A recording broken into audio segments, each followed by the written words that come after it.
Dawn over stone walls, 9 centuries old. A castle, gardens, forests, Britain's oldest aristocratic estate. Beautiful, yes. But survival demanded sacrifice. To save the dream, the family surrendered what made it theirs.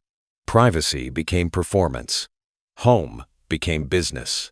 Who paid for 9 centuries? And what did continuity cost? 900 years. One family. One house, unbroken. The numbers stagger. 50 staterooms, million visitors annually. £15 million to operate. The family who once ruled now manages spreadsheets. Aristocracy became brand.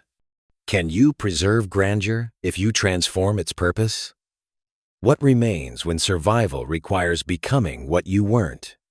Walk through gates as tourists do. Admire medieval stone, Tudor chimneys, Georgian halls. Guides explain 9 centuries of family occupation, a preservation miracle. They won't mention the cost, death duties, world wars.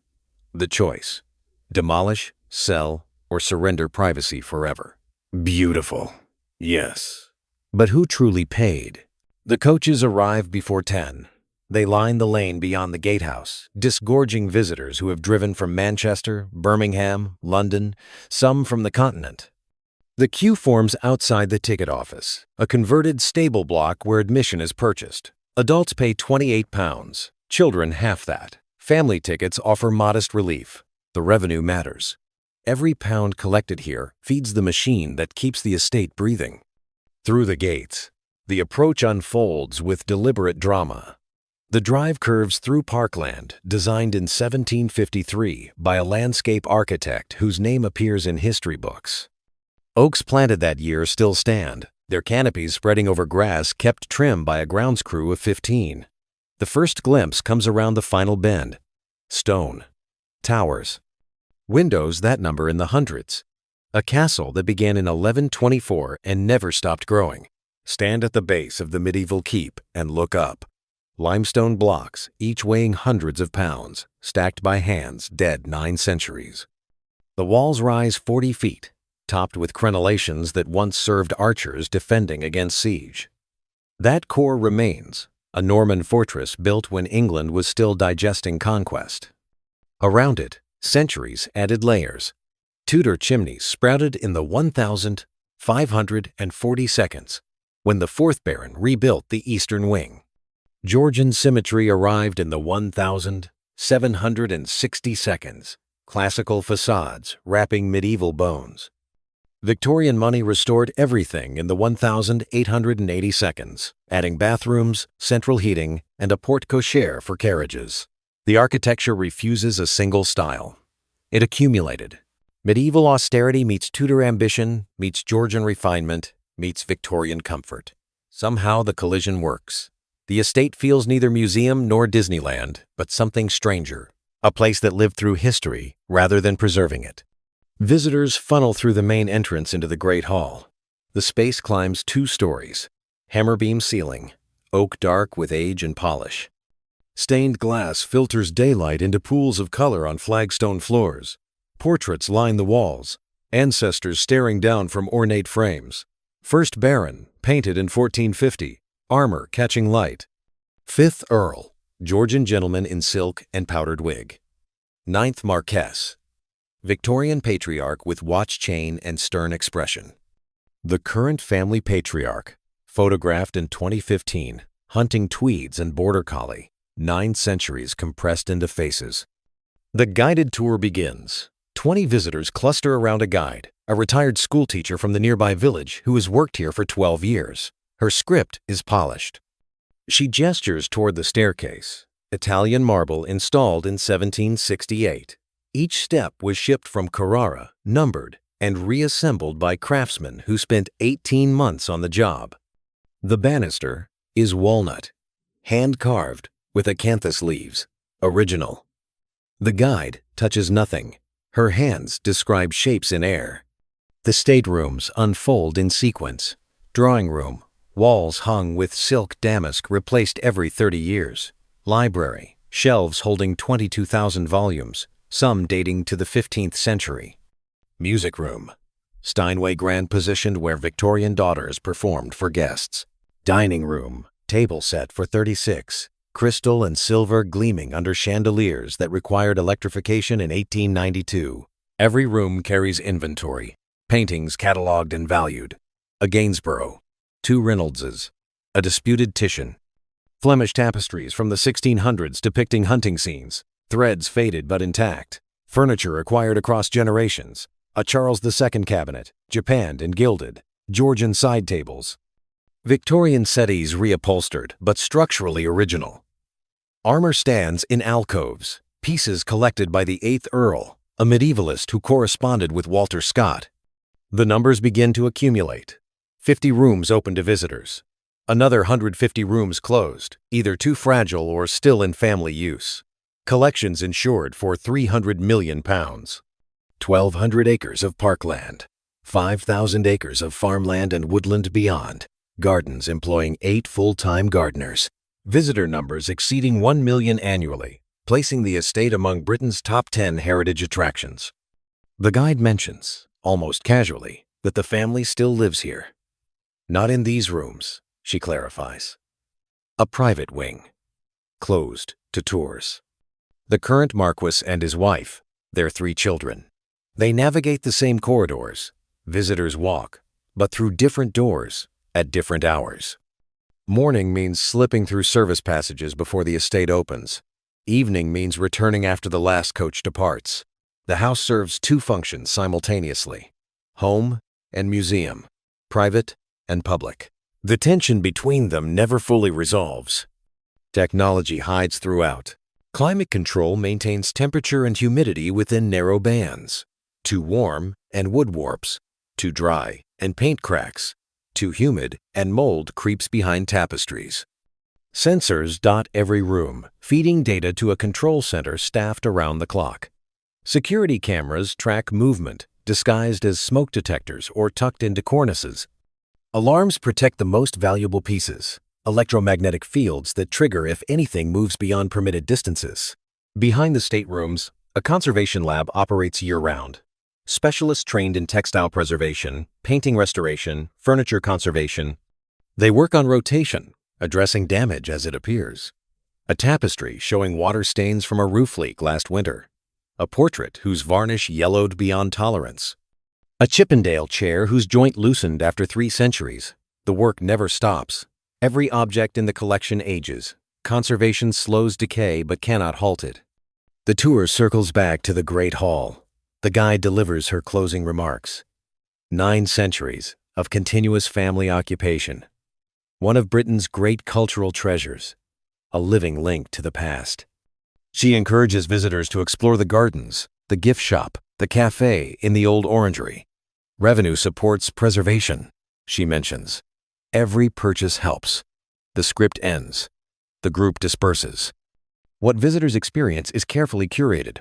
The route avoids service corridors. Rope barriers keep hands off fragile surfaces. The narrative emphasizes grandeur and continuity, glossing over the compromises that made survival possible. The guidebook, available for £12, repeats the same themes: heritage, legacy, preservation. But step past a door marked private staff only, and the performance shifts.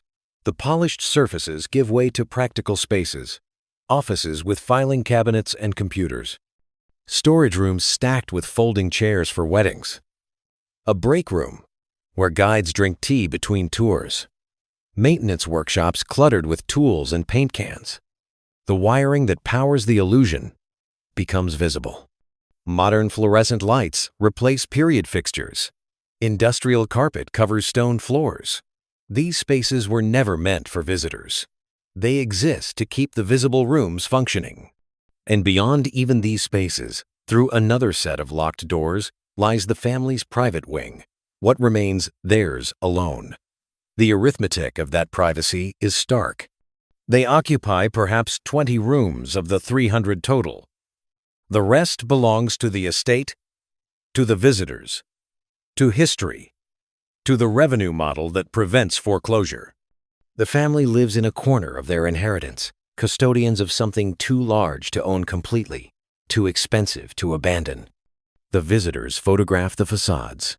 They walk through rooms staged to perfection. They buy souvenirs and cream teas. Most leave satisfied, having glimpsed aristocratic grandeur preserved against the odds. Few ask the harder questions. What did preservation cost? Who pays for it now? And what kind of life unfolds behind those private signs, in the space between tourist performance and family reality? Pass through a door marked staff only, and the performance ends. The corridor beyond carries no polish.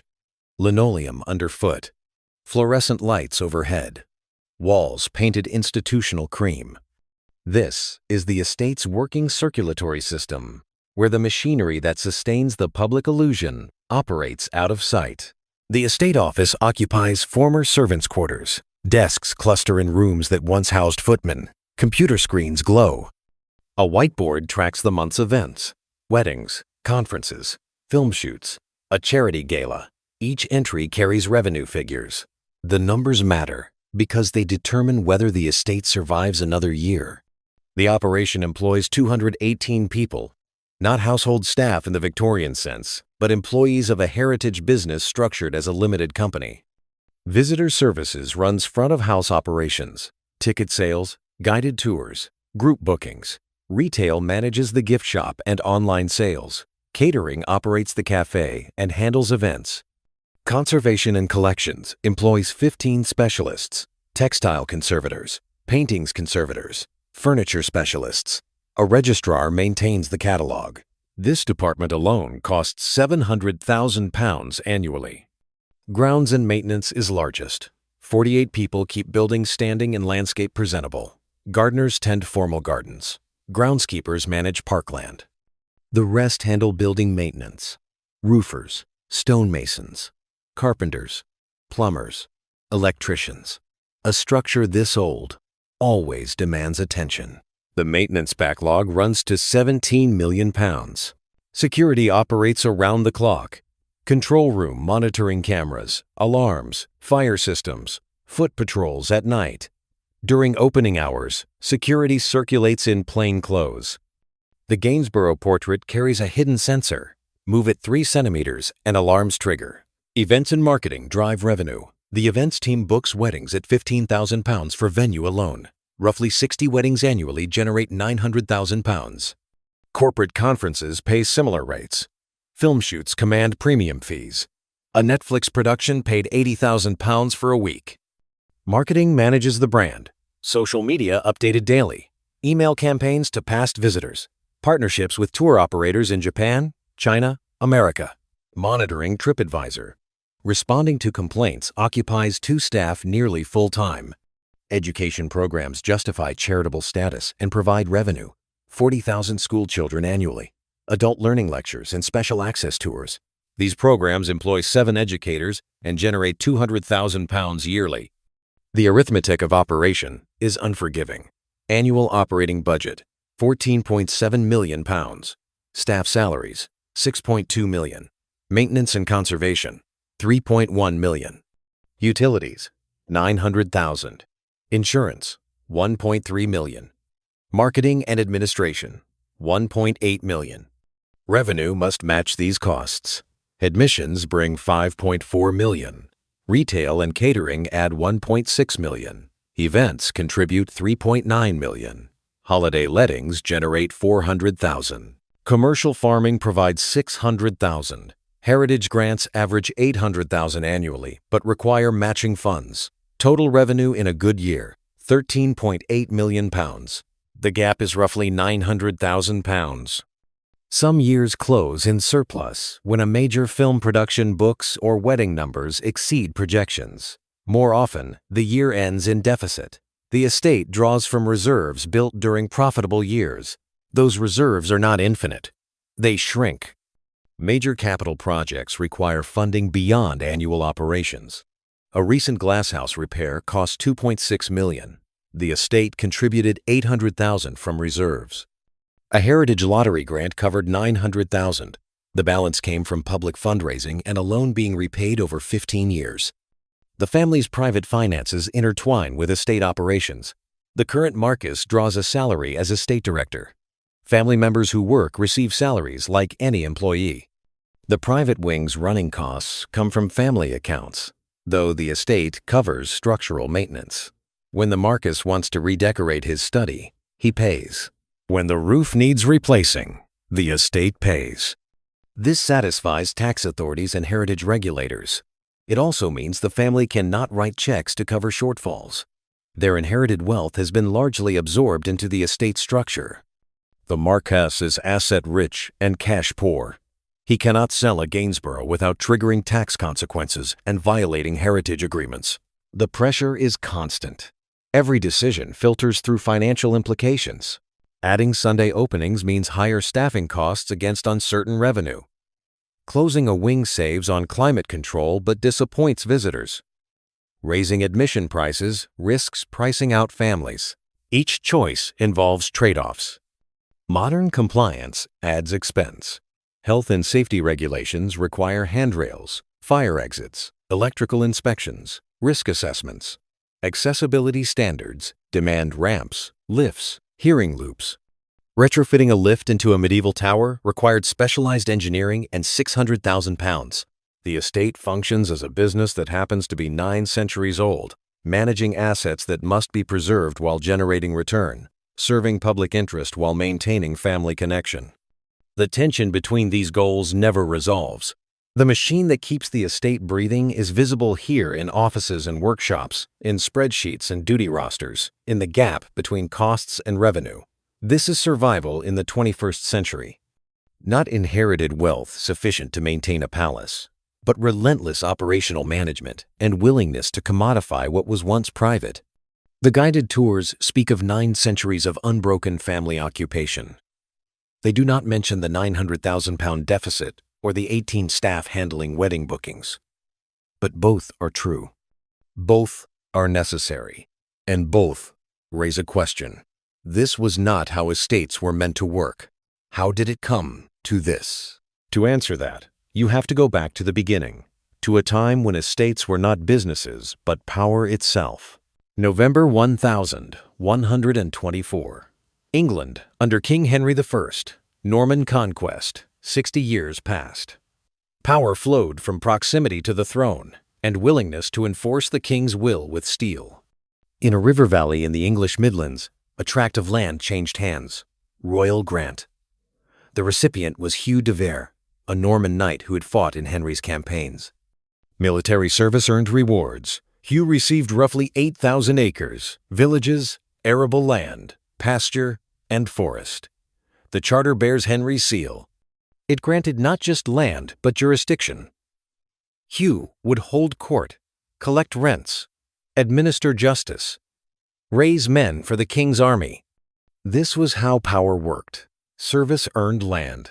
Land generated revenue and military capacity. Revenue and soldiers ensured survival and created opportunity for more land. Hugh built his fortress on high ground above the river. Strategic location, defensible. The first structure was timber and earth, a motte and bailey castle. Functional, brutal, built by local labor, conscripted under feudal obligation. The estate operated as an economic unit. Tenant farmers paid rent in kind. Grain, livestock, whatever the land yielded. Mills and ovens belonged to Hugh. Tenants paid fees to use them. Manorial courts met regularly, Hugh presiding, levying fines, settling disputes, justice and revenue intertwined. Hugh died in 1147. His son inherited, and his son after that. The family took the name de Vere from the estate. In 1186, the third lord replaced timber with stone. Limestone quarried and transported by ox cart. The stone keep rose 4 stories. Walls, 8 feet thick. The work took 7 years. Stone announced permanence. Expansion came through marriage. In 1203, the fourth lord married an heiress. When her father died without male heirs, those estates passed to her husband. The holdings doubled. Each marriage negotiation considered land as carefully as bloodlines. The family navigated political turbulence by reading currents carefully. During baronial wars, the de Veres supported the king, but not ostentatiously. When civil war erupted, they picked the winning side early enough to matter, but late enough to avoid being targeted if fortunes reversed. Survival meant flexibility. The Black Death in 1348 killed roughly one-third of the tenant population. Labor shortages forced changes. Rents fell. Surviving tenants demanded better terms. The de Veres adapted. They converted arable land to pasture, which required fewer workers. Sheep needed shepherds, not field hands. Wool sales expanded. The transformation preserved income through demographic catastrophe. The Reformation brought risk and opportunity. When Henry VIII dissolved monasteries in the 1532, the seventh Baron positioned himself to benefit. In 1538, the king granted him abbey lands, 1,200 acres. The de Veres stripped lead from the roof for sale and converted the abbot's lodging into a hunting lodge, a windfall. The Tudor manor house rose in the 1542. The stone keep remained, but around it spread a more comfortable residence, large windows with glass, chimneys, rooms specialized for dining, entertaining, sleeping. Comfort mattered alongside defense. During the Civil War of the 1642, the 10th Baron sided with Parliament early, calculating that a merchant-backed faction controlling London would outlast a king relying on aristocratic cavalry. He fought at Marston Moor and emerged on the winning side. When the monarchy returned in 1660, the Baron quietly accepted Charles II and received confirmation of his lands. Flexibility paid again. The Georgian era brought the estate's first great flourishing. By 1720, the family held 24,000 acres. Agricultural improvements increased yields. Enclosure of open fields boosted rental income. The 12th Baron introduced crop rotation, drainage systems, selective breeding. Productivity rose. So did rents. In 1753, the estate was rebuilt. The 13th Baron, created an earl by George II, hired a fashionable architect. The new house would be Palladian. Classical proportions, symmetrical facade. The project consumed 6 years and cost the equivalent of 14 years' rental income. But the earl could afford it. Estate revenue had reached £32,000 annually. The money came from multiple streams. Agricultural rents formed the base. Coal discovered beneath estate lands in the 1732 generated royalties. Railway development in the 1832 added another stream. Diversification, protected against agricultural downturns. The Victorian era represented the peak. The 14th Earl, elevated to Marquess in 1875, presided over 38,000 acres. Rental income of £60,000 annually. Coal royalties adding 15,000, railway and industrial investments yielding dividends. In the 1882, he undertook the last great building campaign. Electric lighting throughout, central heating, modern plumbing, a new conservatory, iron and glass. The Great Hall received a hammerbeam ceiling in imitation of medieval grandeur, built with Victorian engineering. The project cost £85,000. The Marquess paid from income. Debt was not necessary. The social structure was rigid and understood. At the top, the family. Below, professionals. Estate steward, land agent, solicitor. Below them, upper servants, butler, housekeeper, head gardener. At the bottom, laborers, farm workers, housemaids, stable boys. Wages were low but steady. Housing provided. Lives governed by the estate's rhythms. The system seemed eternal. It had persisted for centuries with modifications, but without fundamental disruption. The Marquess, surveying his domains in 1890, had reason to believe it would continue. Rents were high. Investments performed. The social order held. He could not see what was coming. Agricultural depression as American grain flooded markets. Social reform challenging inherited wealth. Political changes shifting power toward cities and away from landed estates. And then war, taxation, death, on a scale that would shatter everything. Forces beyond the family's control were gathering. The Marquess believed he could manage them as his ancestors had managed previous crises, through adaptability, careful choices, and accumulated wealth. What he did not grasp was that this time the forces would be too large. The system itself was ending. Christmas, 1895. The estate at the peak of Victorian confidence. Electric lights glow throughout the house. Guests arrive by train, met by the Marquess's carriages. The drive approaches through frosted parkland. Inside, fires roar in every room. The great hall wears garlands and holly. The house party numbers 40 guests, aristocratic families, a cabinet minister, a bishop, a celebrated painter. They occupy bedrooms prepared weeks in advance. Below stairs, 120 staff work in coordinated precision. Housemaids, footmen, kitchen staff, grooms, coachmen, every role specialized. The Christmas feast is elaborate. Soup, fish, venison, beef, game birds, desserts requiring architectural skill. Wine flows. After dinner, ladies withdraw. Men remain for port and cigars. Later, music in the library. This is Edwardian country house, life at its zenith. The London season begins in May. 3 months of balls, dinners, opera, court presentations. Daughters are launched. Marriages negotiated. The costs are staggering. A single season can consume £8,000. Summer means house parties every weekend, shooting parties in autumn. The estate's pheasant coverts produce spectacular shoots. A good day might bag 300 birds. Luncheon is served in the field. White tablecloths on trestle tables, footmen pouring wine. The estate looks flawless. Electric lighting, central heating, bathrooms attached to principal bedrooms. The conservatory gleams. Gardens extend across 40 acres, maintained by 20 gardeners. The physical plant is magnificent. Beneath the surface, pressure builds. Agricultural depression had begun in the 1872. American grain flooded European markets. British agriculture faced unprecedented competition. Rents began to fall. Estate ledgers tell the story.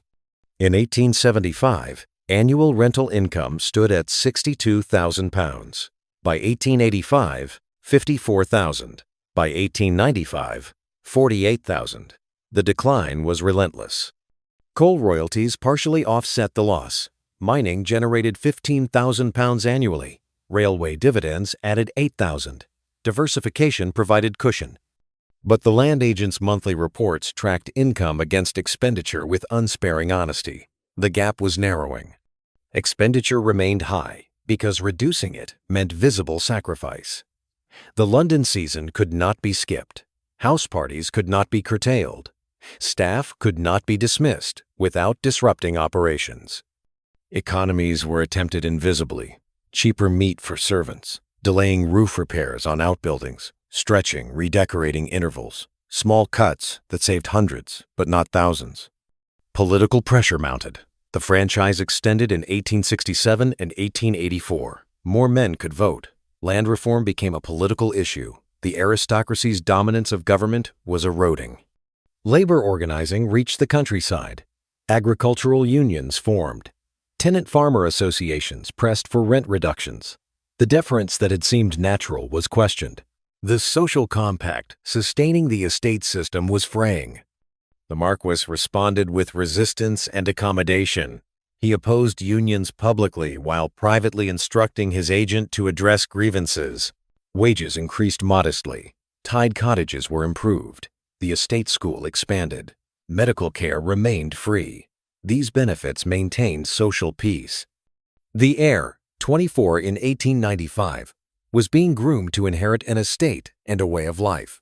Educated at Eton and Oxford, he had traveled the continent, learned to manage investments, served briefly in the Guards. His sisters faced different constraints. The eldest was expected to marry advantageously. Her preferences mattered less than the family's needs. The younger daughter was more restless, questioning restrictions, expressing interest in women's suffrage. Below stairs, hierarchy was rigid. The butler commanded male servants. The housekeeper directed female staff. Senior servants had private rooms. Junior staff slept in shared attics. Wages were modest. A senior housemaid earned £25 annually, a footman £35. The butler and housekeeper earned 80 to 100. These figures represented steady employment, rare in rural areas. The trade was security for autonomy. Recruiting staff was becoming more difficult. Young people increasingly preferred factory work to domestic service with its subordination and constant supervision. The workforce aged. The housekeeper complained that standards were slipping. Automobiles appeared by 1900. The Marquess purchased a Daimler. His son favored a French model. Old patterns were giving way to modern conveniences and modern costs. Social life continued to glitter, but private discussions turned to money. Estate accounts spread across the desk, the land agent presenting projections. Income declining, expenditure stubbornly high. Drawing down capital was possible, but not sustainable. Options were reviewed. Selling outlying farms could raise capital but reduced future income. Borrowing against rents was possible, though interest payments would worsen the annual balance. Cutting the London season would save thousands but damage social position and daughter's marriage prospects. Each choice involved sacrifice. None offered clear solution. The Marquess was 62 in 1900. He hoped farming conditions would improve, that rents would stabilize, that investments would compensate. He was capable, not profligate, but he was working within a system designed for a world that was disappearing. Maintenance was increasingly deferred. The West Wing roof needed replacement, £12,000, postponed. Stonework on the south facade showed weathering, £8,000, postponed. The conservatory's heating system required upgrades, £4,000, deferred. These decisions saved money short-term. They accumulated problems for the future. The Edwardian era brought false renewal. Edward VII's succession in 1901 felt like a fresh start. The economy improved slightly. The Boer War ended. The heir married in 1905, his wife's dowry helping replenish reserves. The marriage produced 2 sons. Continuity seemed assured. Underneath, the same pressures continued. Agricultural rents did not recover. Costs rose. The estate's position was stable but fragile. A serious shock could tip the balance. The Liberals won the 1906 election with a mandate for social reform. Death duties, introduced in 1894 at modest rates, were increased. Lloyd George's 1909 budget proposed land taxes targeting aristocratic estates. The House of Lords rejected it, triggering constitutional crisis. The Parliament Act of 1911 stripped the Lords of their veto. Aristocratic political dominance ended. The Marquess watched with foreboding. Death duties of 8% had been tolerable. Talk of rates rising to 20 or 30% was alarming. The estate could not easily absorb that. Most wealth was tied up in land, paintings, furniture, illiquid assets. In 1913, the Marquess was 75, his health failing. His heir, now 42 with sons of his own, was managing daily operations. The transition was underway. The heir understood the arithmetic was difficult. He hoped competent management, modest retrenchment, and avoidance of crises would suffice. Then came August, 1914. Austria-Hungary declared war on Serbia. Russia mobilized. Germany declared war on Russia and France. Britain declared war on Germany. The system of alliances collapsed. Europe went to war. The heir, a reserve officer, was called up immediately. He left for France in September. His younger brother followed in October. The Marquess, too old and ill, remained with his wife and daughters-in-law. The household began to empty as male servants enlisted. Footmen, grooms, gamekeepers, gardeners answered the call. The house party set for Christmas 1914 was canceled. The Great Hall stood quiet. The war would be over by Christmas, everyone said. They were wrong. The war would last 4 years. It would consume a generation. It would bankrupt treasuries and shatter empires. And it would destroy the world that had made estates like this possible. The heir would not return. Neither would his brother. The estate would survive, but only by transforming into something its builders would not recognize. September 1914. The heir left for France in uniform. His younger brother followed 3 weeks later. Estate workers enlisted in groups. By October, 40 men had left. The household that had numbered 120 dropped to 68. The estate was transformed. Formal gardens were dug up for vegetables. Ornamental parterres gave way to potatoes and cabbages. The head gardener, devastated, supervised the conversion. Beauty surrendered to necessity. The house was requisitioned in early 1915. The War Office needed facilities for wounded officers. The family was given 3 weeks to move into the private wing. Staterooms became wards. Hospital beds lined the Great Hall. The drawing room held surgical equipment. The Marquess and his wife occupied a handful of rooms. The rest belonged to the Army. Damage began immediately.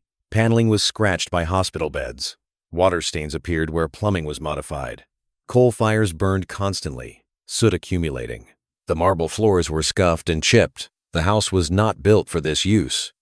The wounded arrived in waves. After major battles, ambulances filled the drive. Men with shattered limbs, gas-damaged lungs, shell shock. The smell of antiseptic and gangrene replaced beeswax and flowers. The heir was killed in October 1916 at the Somme. A telegram arrived. The Marquess sat for an hour in silence, then told his wife they had no time to grieve. The hospital continued. Life demanded continuation. The younger son survived Passchendaele, but was badly wounded in 1918. Shrapnel in his leg and side. He was invalided home, treated in the hospital occupying his family's house. He would walk with a limp forever. At 31, the heir, now by his brother's death. Of the 40 estate men who enlisted, 14 died. Another 9 were wounded seriously. The grief was universal and specific. The armistice came in November 1918. The hospital remained operational into 1919. The Army finally relinquished the house in March 1920. The family surveyed the damage. Water damage in 12 rooms, extensive smoke staining throughout, flooring damaged beyond repair, paneling scratched or stained everywhere, marble cracked, electrical wiring compromised. Repair estimates came to £42,000. The estate did not have it. Agricultural income had collapsed during the war. Rental income in 1919 was £28,000. Down from $48,000 in 1914. Total income stood at £53,000. Operating costs totaled $41,000. The surplus was £12,000. At that rate, full repairs would take 3.5 years. And another expense was coming. The old Marquess died in January 1921. He was 83. His death triggered estate duties on the full value. The estate was valued at £960,000. Death duties, set at 40%, came to £384,000. The sum was catastrophic.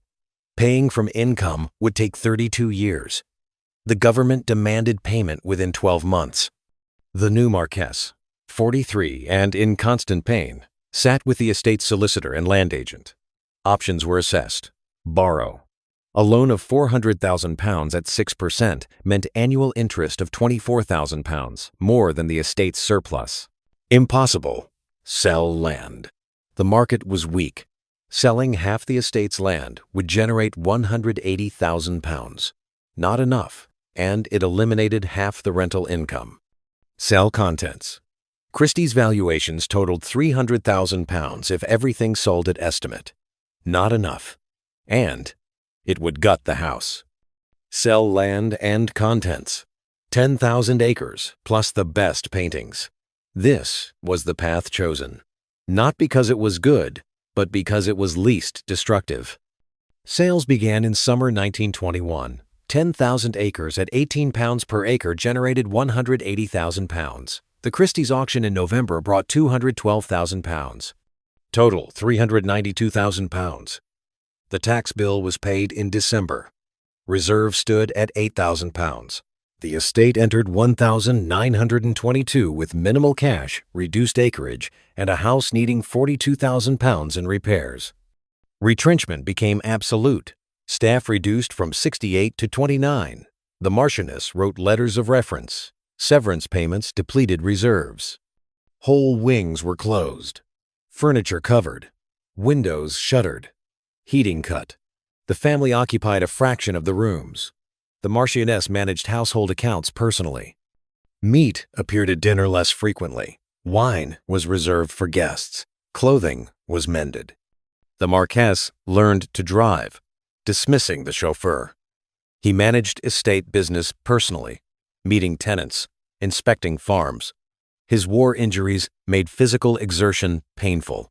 He pushed through. The London house was sold in 1923, generating £48,000 for critical repairs. The roof was addressed first. Interior repairs were prioritized by necessity. The 1,920 seconds brought modest improvement. By 1925, agricultural prices had stabilized. Rental income recovered to £32,000. Mechanization reduced labor needs.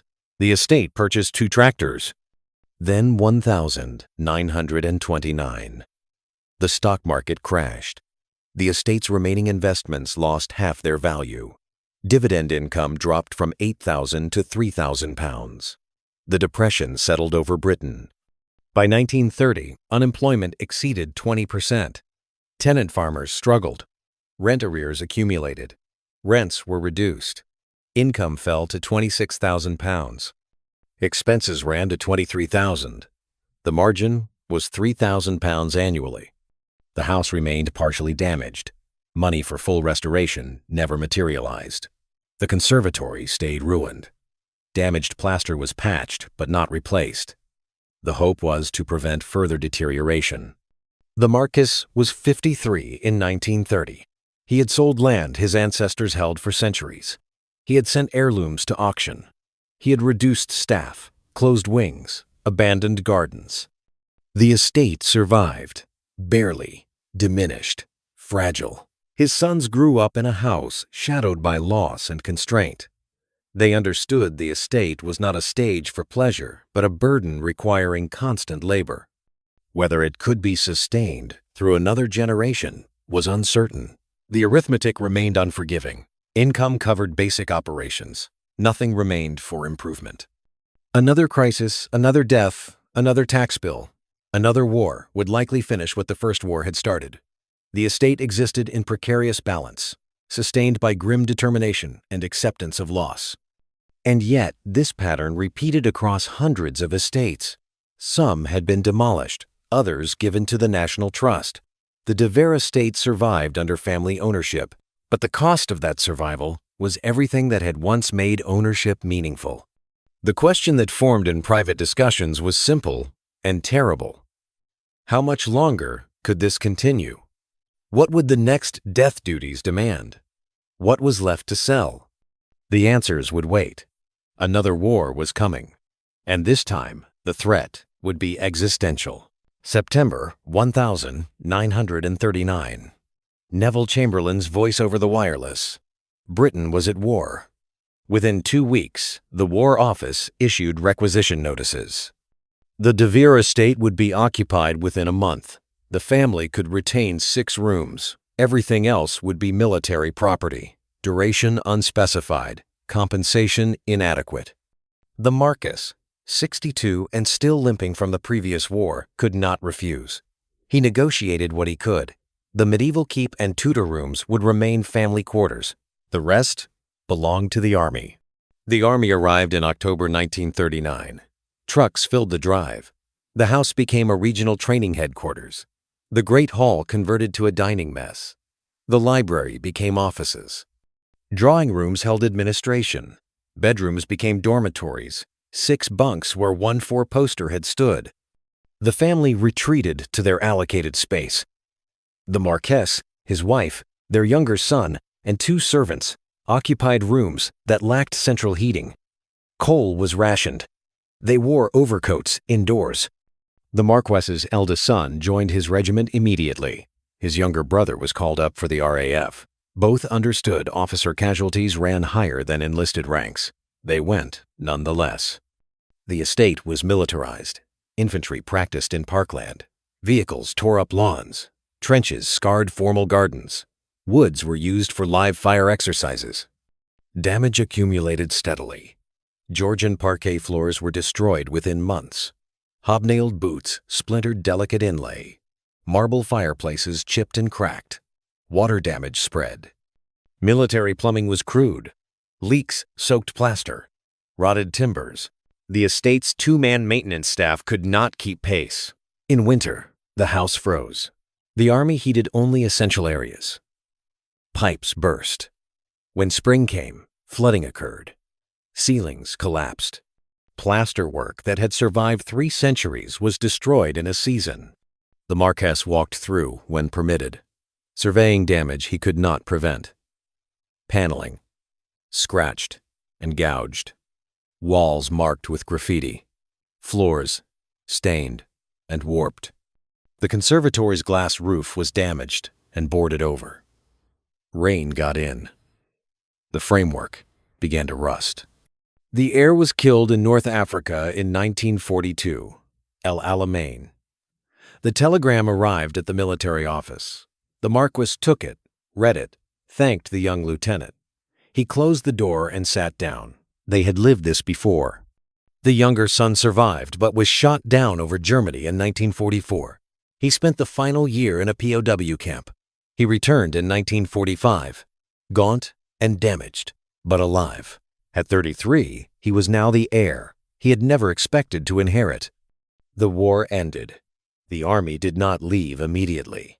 The estate was finally returned in March 1946. 6.5 years of occupation had ended. The family walked through their house. The devastation was comprehensive.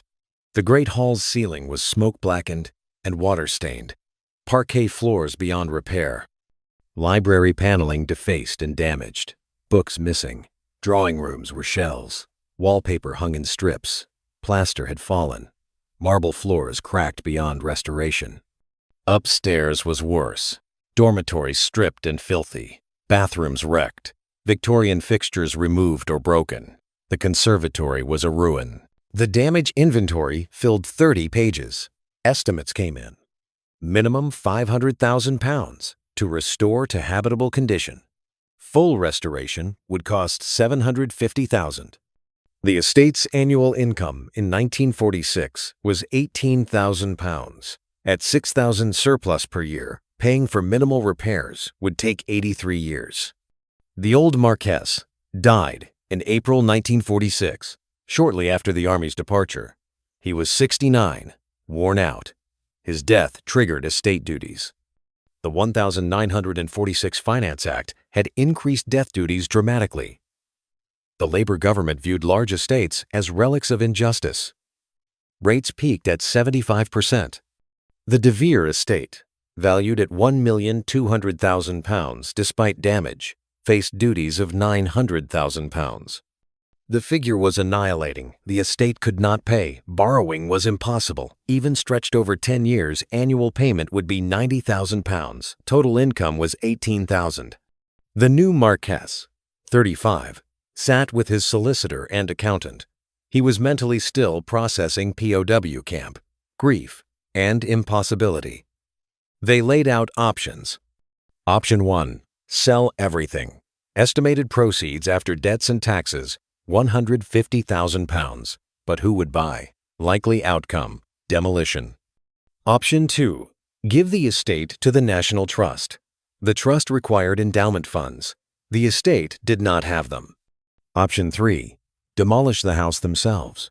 Keep land and farms, sell salvage, pay part of the tax bill, sell land to cover the rest, live in a smaller property. This was what neighboring estates had done.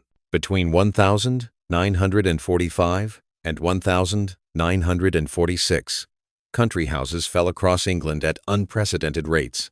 The Marquess of Londonderry demolished Wynyard Hall. Dozens simply disappeared. An architect assessed salvage value. Lead roofing, marble fireplaces, oak paneling. Estimated proceeds, £120,000. Combined with sale of 10,000 acres, perhaps 300,000 total. Still not enough. Family gathered in the Tudor wing's small sitting room. The Dowager Marchioness, 71, spoke for preservation. 9 centuries of history. The current Marquess countered that sentiment did not pay bills. The heir's widow asked where they would live. A farmhouse, converted, comfortable enough. The younger sister raised what everyone avoided. Other estates were opening to visitors. Longleat had begun admitting guests. The idea was scandalous, but it generated revenue. The suggestion hung. The Marquess's first reaction was dismissal. Unthinkable. Research was conducted. Letters were written. Responses were mixed. Success varied. Costs were substantial. Revenue uncertain. But it allowed the house to remain standing. Debate intensified through summer and autumn 1946. The Dowager insisted on preservation at any cost. The Marquess countered that costs were literal. The Marchioness spoke with clarity. The choice was not between normal life and public opening. Normal had ended. The choice was between survival in some form or total loss. She preferred humiliation to annihilation. The decision was made in December 1946. They would attempt to open the estate to visitors, trial period of 1 year. If it failed, they would demolish. Practical challenges were immediate. Which rooms to open? The least damaged and most impressive. How to handle guides. Hire local people and train them. How to set price. 2 shillings for adults, 1 shilling for children. Marketing through regional newspapers and tourist guides. The opening date was set for April 1947. Winter was spent on basic repairs with minimal funds. Dangerous plaster removed, floors cleaned, windows washed, furniture arranged. The house would not look pristine. It would look old and interesting. The night before opening, the Marquess walked through the house alone. Past rooms where he had played. Through corridors where his brother had run. The house felt violated. Staged. No longer theirs. But it stood. If strangers walking through was the price of preservation, he would pay it. The 12th of April, 1947. The gates opened at 10. No one knew if anyone would come. The Dowager watched from a window, unwilling to witness but unable to look away. By 10:30, a queue had formed. By 11, it stretched down the drive. Coaches arrived. Families came by car. People walked from the village. Admissions were sold. Guides led tours. Visitors moved through rooms, studying paintings, asking questions. Some were respectful. Some touched, despite barriers. All were strangers in the family's home. The first day's revenue was £78. By September, total revenue reached £4,000. After expenses, the surplus was £2,000. Not enough to save the estate alone, but enough to show that survival might be possible if they were willing to transform everything. The decision was confirmed.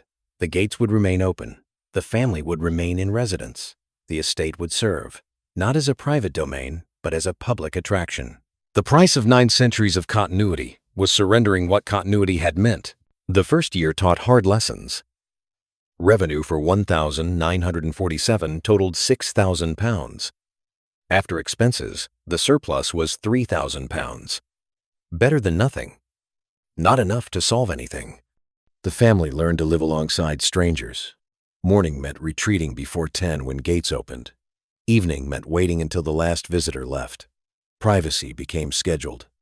The Marquess's sons grew up doing lessons in the private wing, hiding from tour groups, learning their home belonged to others now. The Dowager Marchioness never accepted it. She remained in her rooms, refusing to see visitors. She died in 1951, bitter. Her death triggered estate duties of £80,000, paid through sale of woodland and the last significant paintings. Through the 1,950 seconds, the operation stabilized without thriving. Visitor numbers plateaued around 40,000 annually. Revenue hovered near £12,000. The surplus funded basic maintenance only. Major repairs remained deferred. The Marquess died in 1958. His son, 32, inherited understanding the estate as a business, not privilege.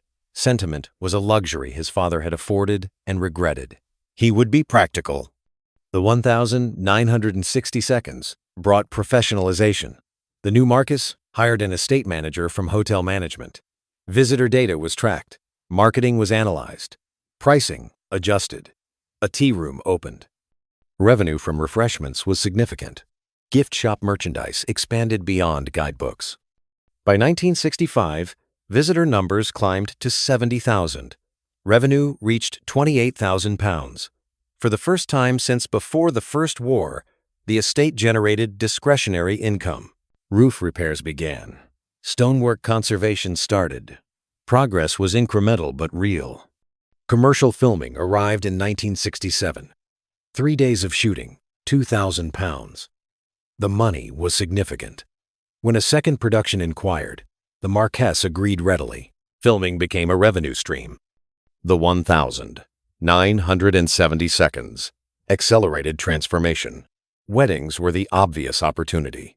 The first wedding was held in 1972, £800. Exhausting, but profitable. By 1975, the estate hosted 20 weddings annually, generating £16,000. Corporate events followed. Companies wanted prestigious settings. By 1978, events contributed £40,000 annually. A BBC documentary in 1979 spiked visitor interest. Attendance jumped to 120,000 in 1980. Revenue exceeded £80,000. The Marquess appeared on camera. The broadcast made him a public figure. Privacy eroded further. The heir came of age in this environment. Born in 1945, he understood the estate as a business from childhood. He worked summers as a guide. He studied estate management. When he joined full-time in 1982, he brought ideas his father had resisted. Digital systems replaced paper. Marketing shifted to targeted campaigns. Partnerships with Japanese and American tour operators brought international visitors. By 1985, the estate employed 65 people and operated profitably. The winery launched in 1986, 5 acres producing modest quantities. Revenue from wine sales reached £12,000 by 1990. Farm buildings were converted to holiday cottages. 10 cottages by 1988. Rented year-round, they generated £50,000 annually. The conservatory was finally rebuilt. Cost, £380,000. Heritage lottery funding covered half. The restored conservatory opened in 1991, a visitor attraction in its own right. The heir became Marquess in 1992 when his father died. His wife, a businesswoman, overhauled the gift shop and introduced corporate partnerships, licensing the estate's image to luxury brands. The 1,990 seconds saw full commercialization. The estate was restructured as a limited company. A board of directors was established. Monthly reports tracked KPIs. 5-year strategic plans set growth targets. Weddings became industrial. 70 in 1995, 102 in 2000. Dedicated events coordinator, standard packages. Fees ranged from £12,000 to £35,000. Annual wedding revenue exceeded £2 million by 2000. A 2002 Hollywood production paid £220,000 for 3 weeks. The money funded stonework restoration. The family's role shifted fundamentally. The Marquess and Marchioness were public figures managing a brand. The Marchioness started Instagram in 2012. Followers numbered in hundreds of thousands. The children, raised in this commercialized environment, had no memory of privacy. The eldest son, born in 1975, learned early to perform for cameras. His education included business school. He understood himself as future CEO, not lord of a manor. Visitor numbers exceeded 500,000 in 2005, breaking 1 million in 2018. Revenue in 2018 topped £15 million. Staff expanded to over 200 employees. TripAdvisor reviews affected bookings. Social media complaints required responses. Accessibility regulations demanded continual retrofitting. Competition intensified. Every stately home competed for the same visitors. The estate invested in special exhibitions, seasonal events. A Christmas festival launched in 2010 drew 80,000 visitors. The estate became year-round operation. COVID-19 2020 was devastating. The estate closed, weddings canceled, revenue fell to near zero. 2020 ended with a loss of £3 million, the first annual loss in 30 years. Reopening in 2021 was cautious. International tourism vanished. The estate adapted with virtual tours, digital memberships. By 2023, recovery was underway, but incomplete. Visitor numbers returned to 80% of 2019 levels. but costs had risen faster than revenue. The current Marcus, 74 in 2024, contemplates succession. His son, 49, will inherit. The son holds an MBA, serves on the board, understands spreadsheets. His own children, teenagers, treat the estate as their parents' workplace, not ancestral inheritance. They have expressed no interest in the business. Succession beyond the next generation is uncertain. Meanwhile, the business continues. Wedding packages are updated. A new exhibition is scheduled. Solar panels are being installed. The roof needs replacement again. Cost £2 million. The estate employs 218 people now. Not footmen or ladies' maids. Marketing coordinators, social media managers, event planners, conservators, cafe workers. The transformation is complete. The estate that began as a Norman fortress is now a heritage business. The family who once ruled these lands manages a visitor attraction. The house built for privacy serves crowds and commerce. It survived. But survival required becoming something entirely different. The estate is open 300 days a year. 1 million visitors walk through rooms where 4 generations ago only family tread. The Great Hall hosts wedding receptions every Saturday. The library holds half its books, the rest sold or stored. The family lives above and beside the operation. They are constrained by heritage regulations. They are bound by visitor expectations. They are dependent on revenue that requires constant performance. They cannot sell. They cannot quit. They can only manage. The price of continuity was transformation. The estate endured by surrendering its nature. What began as private power became public service. Whether that constitutes success or failure depends on what you believe estates are for. The house stands. The family remains. Unbroken succession. From 1124 to 2024. But what they possess is not what their ancestors built. They are stewards of a museum, managers of a business, performers in a heritage attraction. The estate survived. The aristocracy did not.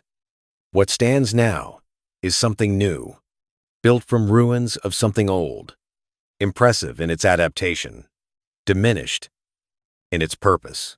Walk through the estate again as a visitor does. Beautiful rooms filled with beautiful things. But now you know what it costs to keep them that way. The house stands. Of 5,000 country houses in Britain in 1900, fewer than 3,000 remain. Between 1,945 and 1,980, one was demolished every 5 days. The De Vere estate survived intact. 9 centuries of architecture persist. The family remains. 28 generations, unbroken. Employment is substantial. 218 jobs directly, perhaps another 100 indirectly. In a rural area with limited industry, this matters. Over 1 million people annually experience architecture and art they could never otherwise enter. The collection, though diminished, remains largely intact and visible. That is what survived. Structure, family continuity, employment, access. Measure what was lost. Privacy disappeared. The family occupies 12 rooms of 300. They cannot move freely through their own home. Children grew up in a fishbowl. The intimate domesticity that makes a house a home ended in 1947. Aristocratic identity dissolved. The family once ruled these lands. Now they manage a visitor attraction. The Marquis's title is ornamental. His role is CEO of a heritage business. Social deference was replaced by customer service obligations. Parts of the collection were sold. The Gainsborough, the Titian, Georgian silver, medieval manuscripts, objects held for generations, went to auction. 10,000 acres were sold. Land held since the 13th century went to new owners. The loss is permanent. Autonomy is constrained. Heritage regulations specify what can be changed. The family cannot repaint a room without approval. They cannot sell objects without offering them to national museums first. legal obligations bind them. The paradox is complete. The estate was saved by becoming the opposite of what it was. Built to exclude, it now welcomes millions. Built for private power, it now serves the public. Privacy became performance. Who won? The public gained access to places previously forbidden. Local communities gained employment. Heritage gained preservation. The family lost privacy, autonomy, and purpose. They are custodians of something they no longer control. Aristocracy as a class lost entirely. The system that sustained country houses ended. The judgment is complex. Should we mourn aristocracy's fall? No. Should we celebrate the survival of houses built by aristocratic wealth? Yes. Both can be true. Grand things survive through adaptation, not resistance. Preservation requires public value, not just private desire. What changes purpose can still embody meaning. Survival sometimes means becoming what you were not. Return to the questions. Who paid for 9 centuries? Everyone. Workers who built it. Aristocrats who funded it. Families who sacrificed privacy. Taxpayers whose grants subsidized it. Visitors whose fees sustain it. What did continuity cost? More than money. It cost the purpose that justified the estate's existence. The house survives, but the life it was built to accommodate is gone. Was it worth it? The question has no single answer. For visitors, access matters. For the local economy, employment matters. For the family, the answer is ambiguous. They kept the house, but lost the life. Stand in the Great Hall as visitors leave. The space is magnificent. It is also a wedding venue and ticketed attraction. Both are true. The estate endured by learning to serve. Service was not its original purpose, but service kept it standing. Whether that constitutes success or failure depends on what you believe 9 centuries of stone and family are for. The estate survived. What survived is not what began. 9 centuries of continuity required becoming discontinuous with the past. The house stands as testament to adaptation, resilience, and the price of both. Every estate has its shadows. Every dream has its cost. This one paid in full.